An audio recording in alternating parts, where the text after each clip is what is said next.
courts have concluded in statutory construction, very important, that the words must and shall are mandatory, and the word should, however, is not. Should, ought, is not mandatory, but would rather be aspirational, conditional, or discretionary. What do you think? We'd like to know. Furthermore, with regard to his discretionary powers to prosecute felonies, Prosecutor Porter in Alexandria has indeed demonstrated his zealous and fervent determination to exercise his discretion without restraint in defending the interests of reproductive centers and persons seeking abortions, seeking the maximum penalties against any person who dares to interfere with persons seeking services at an abortion facility, charging those persons with the misdemeanor, discretionarily prosecutable misdemeanor of trespass, and on at least one instance with which I am intimately familiar, after the Alexandria Police Department had dispatched every available unit after the morning roll call, abandoning any other public safety concerns and responsibilities to interdict a trespass misdemeanor in progress, alleged to have been being conducted by only 4 individuals, including myself, carrying roses and some literature and distributing information in a Red Rose Rescue inside the Alexandria Women's Health Clinic in December 2017. Well, do you think? We'd like to know. However, at least according to the clear and plain language of the controlling statutory provision, VA Code Section 15.2-1627 Bravo B, the Commonwealth Attorney shall have the duties and powers imposed upon him by general law, including the duty of prosecuting all warrants, indictments, or information charging felony, which sounds mandatory, at least in my lay mind. And yet, in sworn pleadings to the Circuit Court for the City of Alexandria, Prosecutor Porter has averred to the contrary, that the decision to charge a citizen is a discretionary duty, which lies entirely within the province of the public prosecutor. Do you agree? Or more properly, the question might be posed, is that true? Is that an accurate statement of the laws of the Commonwealth that Attorney Porter has a constitutional duty to enforce? What do you think? We'd like to know. Under BA Code Section 8.01-27.1, the code section, the Prosecutor Porter has sworn to the court that a plaintiff has violated myself, imposing an injunction against me, warranting this injunction against my filings of any future pleadings with that court without a licensed and practicing attorney, or only after being granted approval from the court, infringing upon this citizen's rights to sue, be parties, give evidence, and to the full and equal benefit of all laws and proceedings for the security of persons and property as is enjoyed by white citizens, as expressly guaranteed under the Civil Rights Act of 1866, codified at 42 U.S.C. Section 1981A. The signature of an attorney or party constitutes a certificate by him that he has read the pleading, motion, or other paper to the best of his knowledge, information, and belief formed after reasonable inquiry. It is well grounded in fact and it is warranted by existing law or a good faith argument for the extension, modification, or reversal of existing law, and it is not interposed for any improper purpose, such as to harass or to cause unnecessary delay or needless increase in the cost of litigation.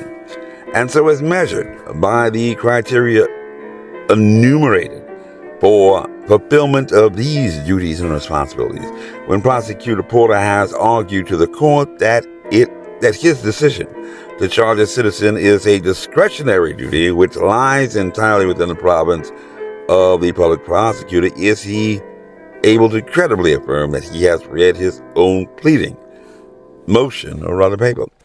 Can Attorney Bryan Porter, to the best of his knowledge, information, and belief, formed after reasonable inquiry, attest with sincerity that it is well grounded in fact and is warranted by existing law or a good faith argument for the extension, modification, or reversal of existing law? And can Prosecutor Porter attest under penalty of sanction that this pleading is not interposed for any other improper purpose, such as to harass or to cause unnecessary delay or needless increase in the cost of litigation? Does it make a difference if he presented this pleading after having filed a similar motion to dismiss in December of last year and not come to court to hear his own argument? Does it make a difference that when he presented this pleading, he never served it on the party against whom he had been charging these allegations, and then had decided quite conspicuously to absent himself from the proceeding when the matter was being heard before the court? What do you think? We'd like to know. At least according to the federal judiciary, evasion is strong circumstantial evidence of consciousness of guilt, and an injunction is an equitable remedy. And to compel such a restriction against another party, even a prosecutor must come to the court with clean hands, come to the court at which he has decided to absent himself to let the judge make the decision for him, and so that he would not have to make an oral argument. Do you agree? Or more probably, the question might be posed, is that true? Is that an accurate statement of the laws of the Commonwealth? What do you think? We'd like to know. According to the Alexandria prosecutor, Mr. Bryan Porter, even if many pundits have claimed that not even the president is a king, he has raised the argument that, accepting, again, arguendo, as a pure hypothetical, that there was, even if there was a probable cause that the Alexandria Mayor Justin Wilson had committed both murder and terrorism, not even one court in the United States could order the Commonwealth's attorney to charge anyone. No? No one. What do you think? We'd like to know.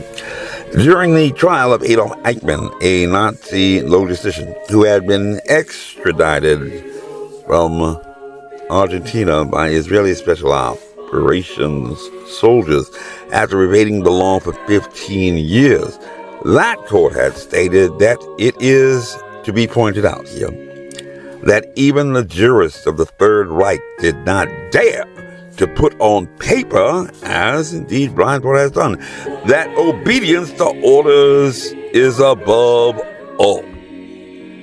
At least one famous tribunal had noted of that notorious accused that the court had found as positive in findings by a reasonable trial of fact that undoubtedly he knew the value of the tale about administration of tonics to which he put his signature, and therefore dismissed his claims, even that he was only following orders.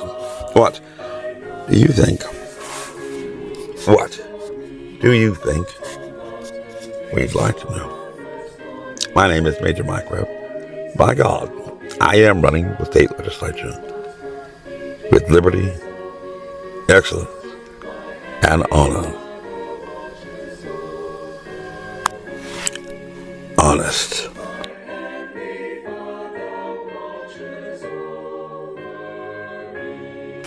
This message was approved by Major Mike Webb. Honest.